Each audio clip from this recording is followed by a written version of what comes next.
What's up, everybody? Welcome back to the channel. We are on our way to Plainfield to check out my buddy's new shop, Baggerz and Sons. Today is his grand opening. And in case you didn't notice, the front end of the bike is lowered. It's lowered about 3/4 of an inch from where it was. I figured we'll go in small increments. I think it's perfect the way it is, but we'll see how it works out.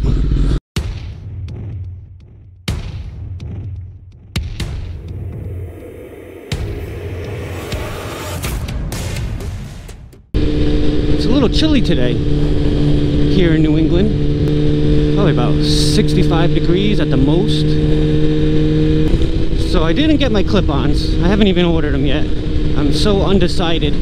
If anybody out there is running a really good set of clip-ons and you want to make a recommendation, I'll tell you what I'm between right now is the Driven Halos, the Bonamichis, to go with the Bonamichi stuff on the bike already.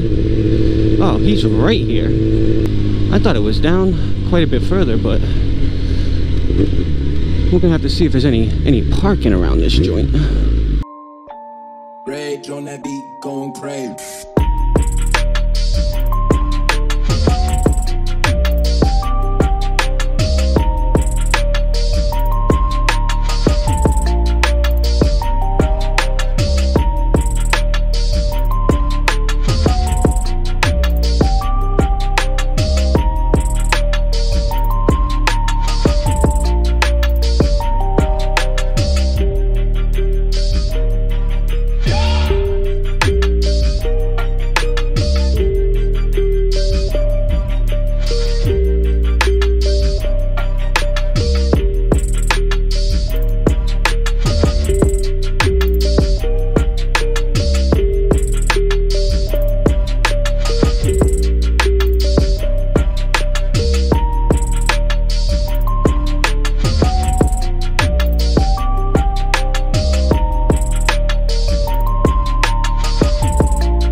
Yeah, so there's a lot of people here, like a ton of people, and mostly Harleys, but good turnout. I gotta go take care of some business though, and then maybe we'll roll back through. So I was saying before, yeah, if you guys have any recommendation for clip-ons, the ones at the top of my list right now are Driven Halos, which probably the ones I'm gonna go with. Also, a company called FZ-07, which I'm not familiar with, but they have a very similar design to the Halos, except a hinge clip-on. So the Halos come apart in 2 pieces, which is very nice once you got the triple clamp reinstalled. The FZ-07s, they open like a door would on a hinge. So same deal. Install your triple, don't have to worry about taking it back off again.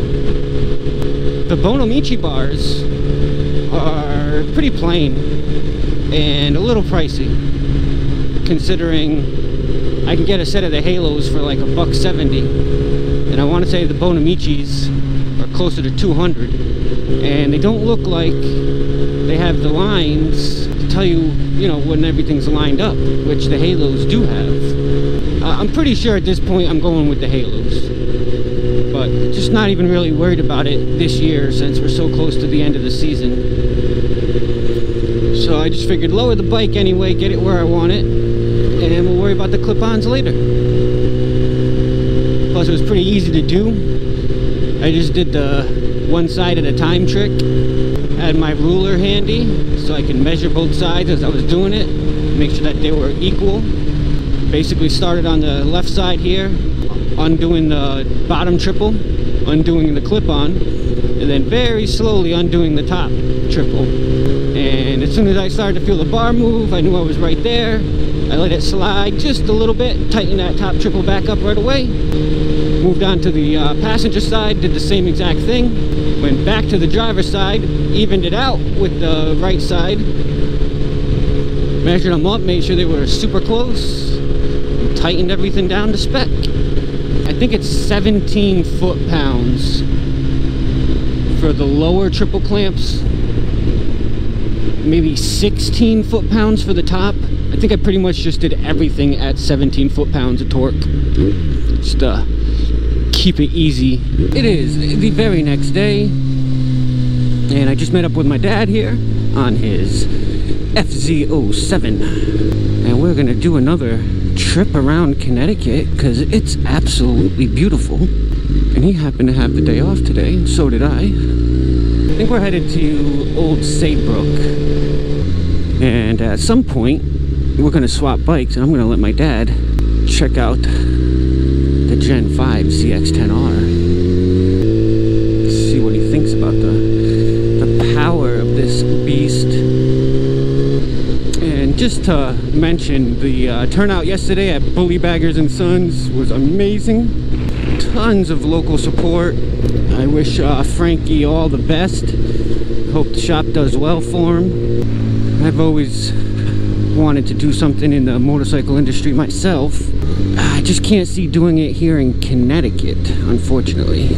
Opening in a gun store in the state was kind of crazy enough, so you know, if I get to move out south, you know, somewhere, North Carolina, South Carolina, like I want to, then maybe we can go from there.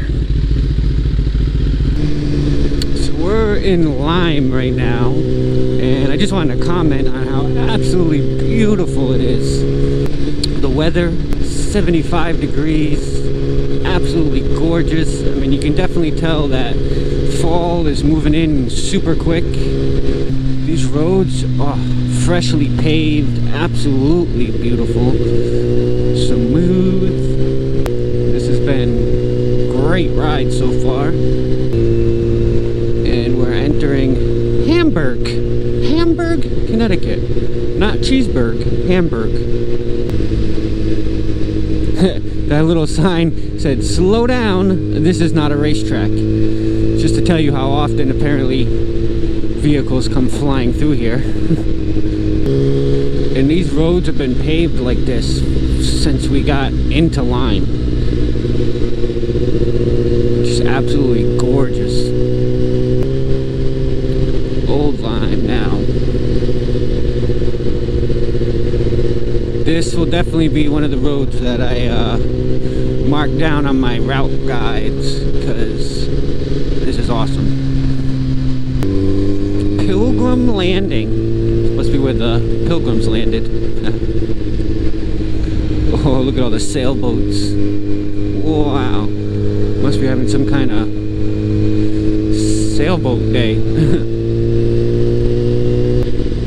Oh, I'll tell you guys what, if you're near Old Lyme, or anywhere in that area, come check out this road. I think we're gonna find out right now which road it is. So 156 East. 156 East, it looks like. Oh, look at this. Beautiful.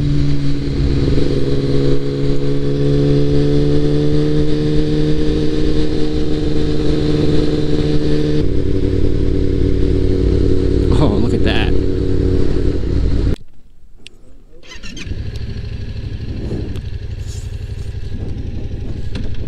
God, this bike is so comfortable.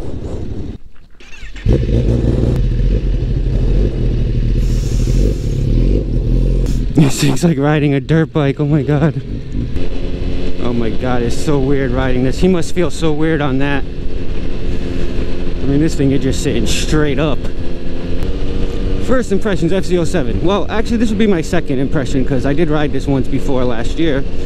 But it is comfy. This is why I want to get an MT-10 or possibly an MT-09 just to have a bike to cruise around on. And it's so comfortable. Not used to not having a slipper clutch, but his brakes are touchy too. This thing would be a wheelie monster. I'll tell you right now, I would be doing wheelies everywhere if I had one of these, guaranteed. Sitting completely straight up, very low, very bouncy. Feels more like an off-road bike than a street bike. I legitimately feel like I'm riding a dirt bike on the roads. That's the best way to explain how this bike feels when you're riding it. Yeah, just made our stop at Dunkin' Donuts. Had some coffee. Now we're headed back home. Woohoo, what a hill. So yeah, getting off my dad's bike and back onto this thing, whoa, he really realized how aggressive, you know, these kind of bikes are. When you're used to riding them all the time, you kind of just get used to it. But then when you go get on something like that, and you're just like, wow, that's comfortable. So yeah, we're just gonna ride back home, enjoy the rest of this beautiful day. And in case my camera dies at some point, just want to say thank you guys for tuning in as always. I hope you're enjoying the videos from this season. Hopefully there'll be time to make a couple more. Once I figure out what clip-ons I'm gonna get, I will do a video on that. And this time I will do a complete how-to. How to remove the triple tree, how to install the clip-ons, and the whole shebang. So that's my plan anyway. Stay tuned for that. And until the next one, guys, stay safe. Peace. I'm gonna be so sad when it's time to put the bike away, man. It's gonna be very, very depressing. Might have to pick up like a four-wheeler or something. Give me something to do in the wintertime. Got gas just in the nick of time, baby.